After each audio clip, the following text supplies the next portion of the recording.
Here's Patho week 3 review. Here's my number, and then you guys can just reach out if you need me. Okay. So describe how neuronal injury, demyelinization, ischemia, and increased intracranial pressure leads to dysfunction.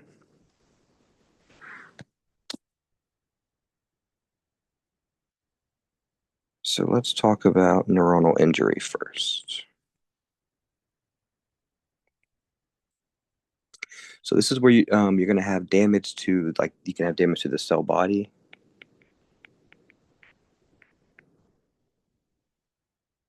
also called the soma,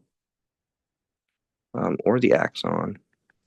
Either way, what's important is that you have disrupted electrical signaling.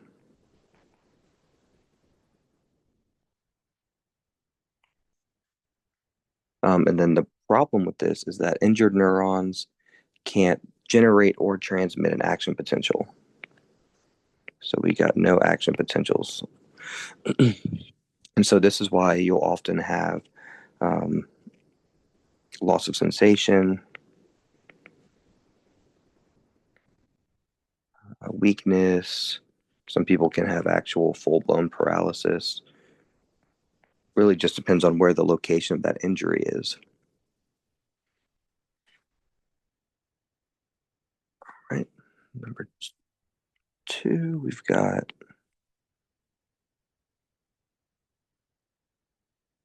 demyelinization. So remember, if I draw a neuron real quick,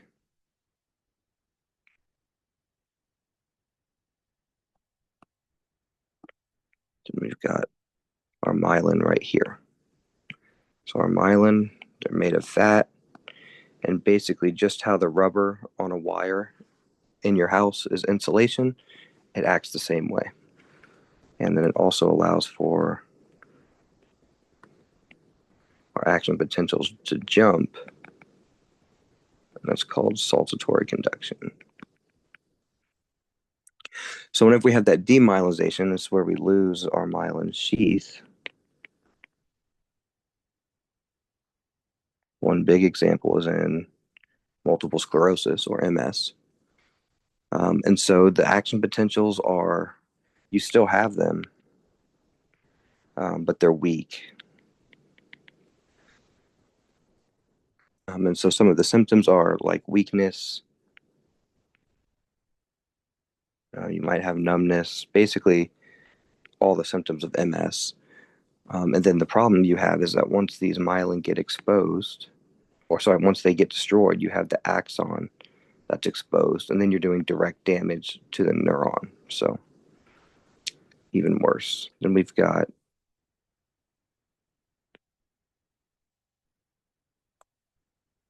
ischemia. And so basically, this is where we have reduced blood flow,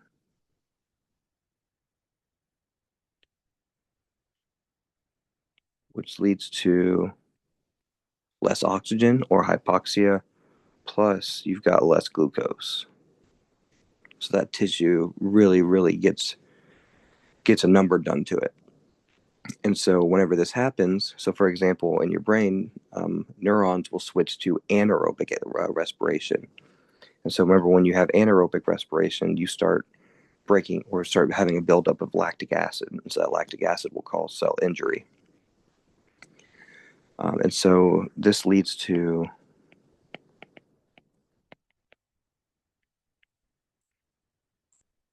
neuronal cell death pretty quick, in minutes. And so that's whenever you start to see things like a stroke.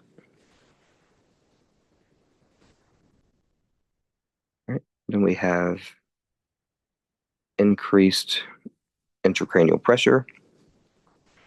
And so remember how we talked about you have your brain, but then you have your skull around it. It's kind of like a box. It fits real snug, but it doesn't have a whole lot of room to move. And so any kind of swelling in the brain is going to cause your brain to push up against your skull. And so this could lead to reduced blood flow, so reduced cerebral perfusion, which can lead to ischemia. And then we start going down that kind of rabbit hole. And so it can also cause brain herniations. And so an example is that it could actually compress the brainstem or the vital centers in the brainstem that control your breathing and your heart rate. Okay. So explain the pathophys and clinical signs of increased ICP. So I kind of just did that. I kind of explained the pathophys right here. So come up here and look at that.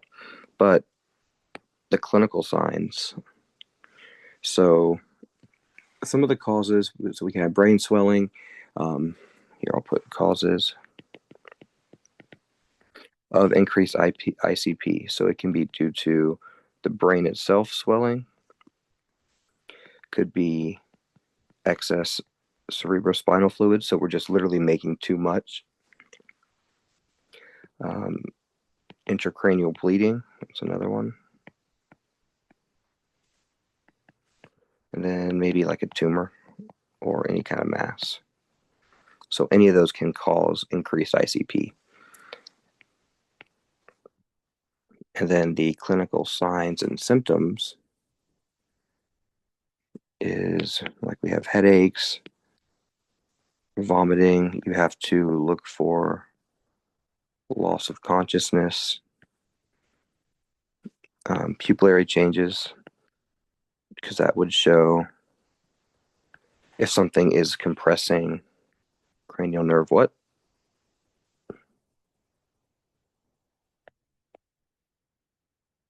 Three.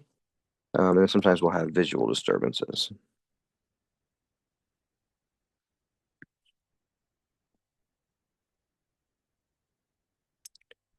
Okay. Explain the pathophys of reduced cerebral blood flow and infarction, and then identify the key risk factors, even though I guess I copied the risk factors. So there's the answer for that one. But explain the pathophys of reduced cerebral blood flow and infarction.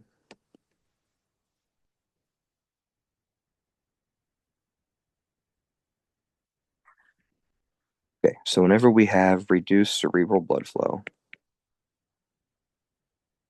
that means that we have reduced ATP. And so the problem is that this leads to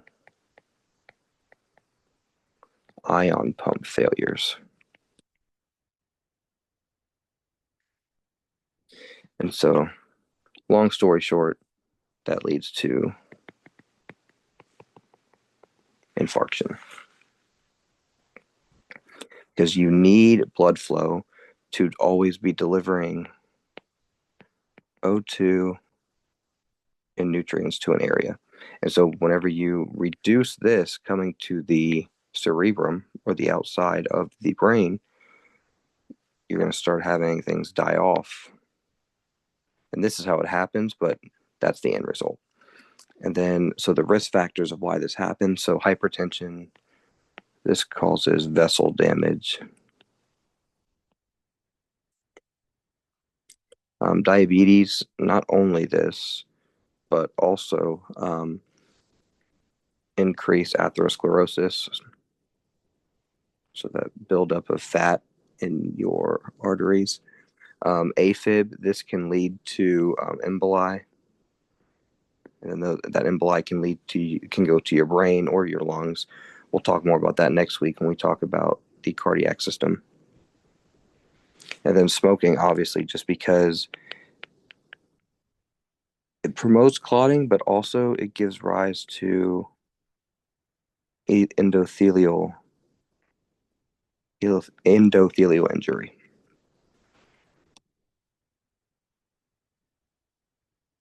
All right, describe the common clinical features of tonic-clonic, absence, and focal seizures.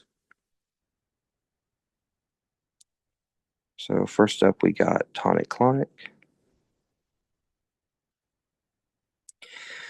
So this one is marked by loss of consciousness at onset. typically people are going to pass out. And so tonic just means that you have like a very distinct stiffening.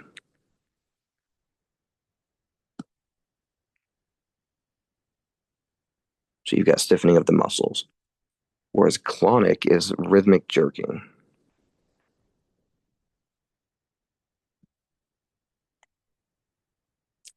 So it has those two phases, and then you do have a post-ictal phase.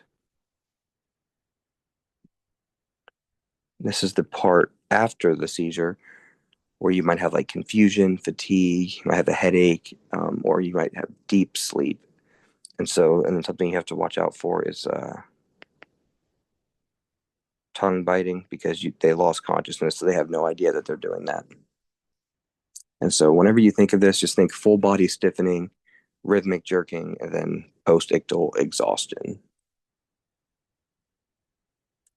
Um, Absent seizures. So this is where you have like a brief loss of awareness, not really consciousness. So loss of awareness.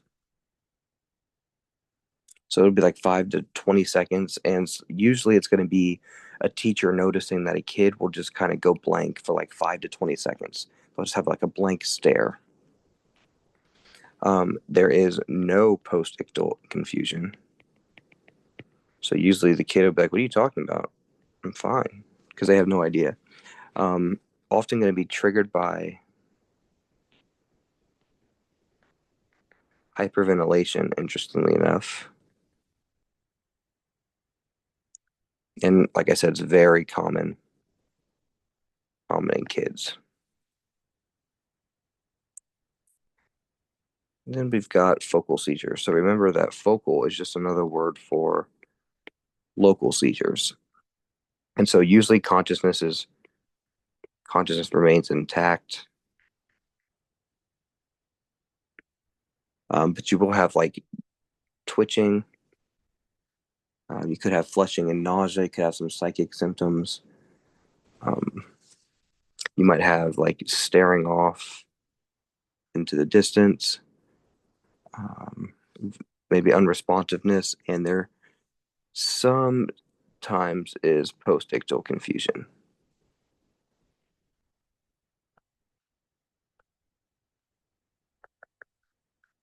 Sometimes.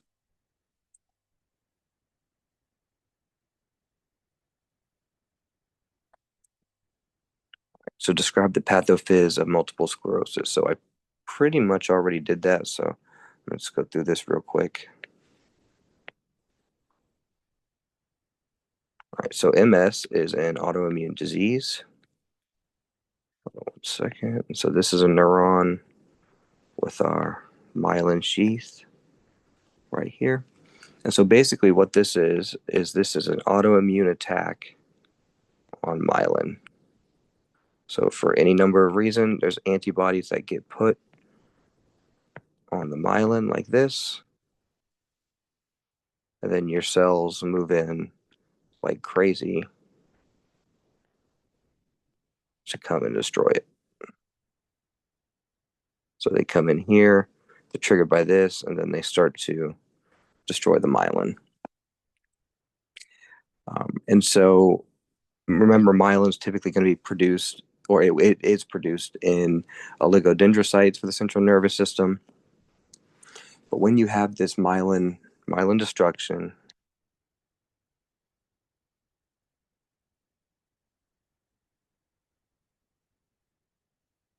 this is going to be or lead to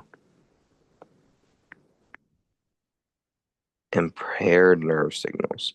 And so you'll know that's the main problem in MS is basically the nerves stop being able to conduct their action potentials because the myelin gets destroyed. So, all right, explain the pathophys of Parkinson's, which is a dopamine deficiency in the basal ganglia. So if we zoom in here, the main problem in Parkinson's disease, and yes, it is a dopamine deficiency in the basal ganglia. But if you want to get more specific, it's where you have neuron loss in the substantia nigra. And so that it causes a decrease in dopamine. And that's where it comes from. And so sometimes you can have these things called Lewy bodies that can contribute to the generation, but the motor symptoms that we need to worry about are bradykinesia, so moving very, very slow, a resting tremor, postural instability, so they might have trouble standing even straight up.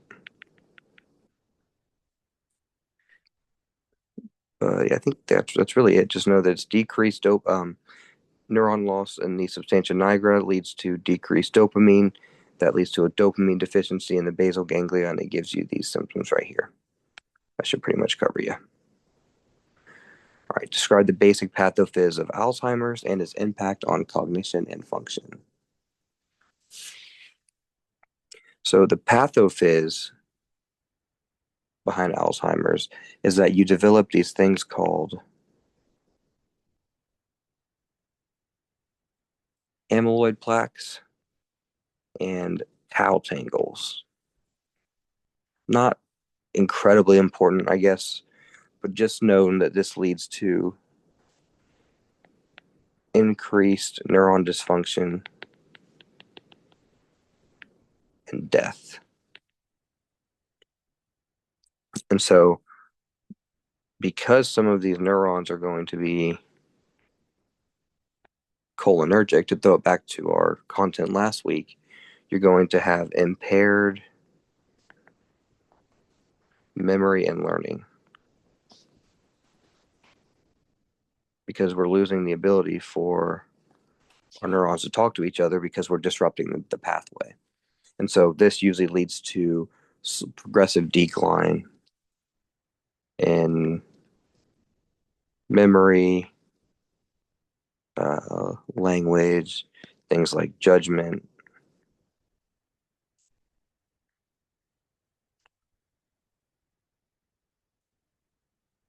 Okay, explain the mechanism of myasthenia gravis, which is the autoimmune condition where you have autoantibodies against acetylcholine receptors, and it's hallmark of fatigable weakness. All right, so this is a big one, so I apologize in advance. So say we have our neuron right here, and then we have our muscle belly right here. And if you remember, in a healthy neuron, or I should say a healthy neuromuscular junction, that's what this is right here. This is the neuromuscular junction. Typically, we will have acetylcholine released, and it'll bind to its receptor right here. And then upon binding, that triggers calcium to be released in the muscle cell, and then it will cause your muscle to contract, and that's how we move. The problem in myasthenia gravis is that we have something that destroys these receptors. So if we come through here, blocking all these receptors, acetylcholine is not going to be able to bind. And so with acetylcholine not being able to bind, that's another way of saying your neurons and your muscles can't talk, and so you'll start to develop weaker neuromuscular transmission, so like fatigable weakness, and some of the symptoms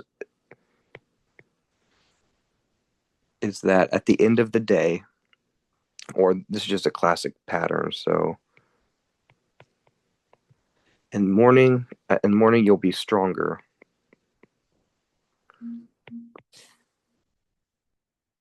but then by the evening you'll be weaker. And that's because you're using these muscles all day, and then by the time the evening comes, your acetylcholine supply has been more depleted than usual, and you already don't have the receptors, and so you'll be more weak at night. And so that's why one of the hallmark signs of fatigable weakness is something called ptosis, and that's basically eyelid drooping because your muscles are just fatigued from having to blink and keep your eyes open all day.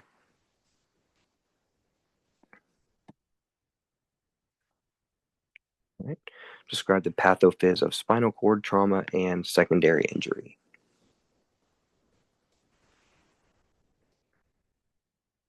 So when we have a primary injury, this occurs at the exact moment of trauma. And so this is going to be things like compression, contusions, lacerations, penetrations, but the immediate damages usually include things like axonal disruption. So the axons of the nerves will be disrupted. You could have hemorrhage. So hemorrhage into the gray and white matter. And then the problem is the injury is irreversible. And so the secondary injury cascade after that, we'll put secondary right here. So this can happen minutes after the trauma.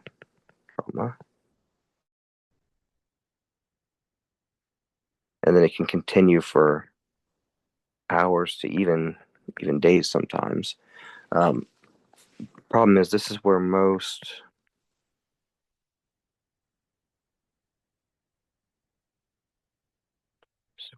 neurological damage or deterioration, I should say,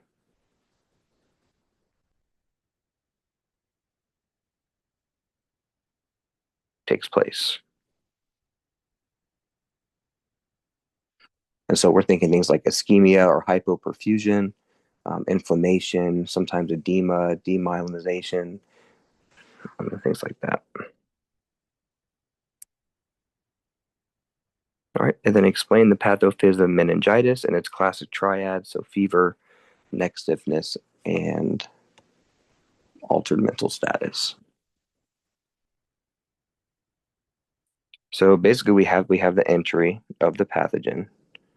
So it can be through the nasopharynx, the bloodstream, so the nose, blood. And the problem is that it comes in and then it crosses the blood-brain barrier pretty easily. And so that causes the meninges to become infected.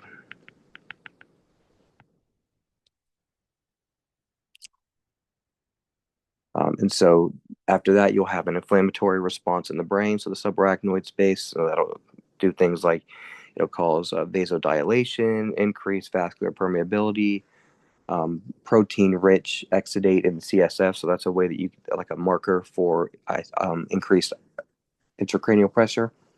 You can cause cerebral edema and increased ICP, and then the meninges and your nerve roots are actually what become irritated. And so a fever is a hallmark because that is, remember, we have pyrogens that are sent to the hypothalamus. And so something to take note is that the fever that's in bacterial meningitis is usually pretty quick. It usually comes on very fast. Neck stiffness. So you'll see this referred to as nuchal rigidity.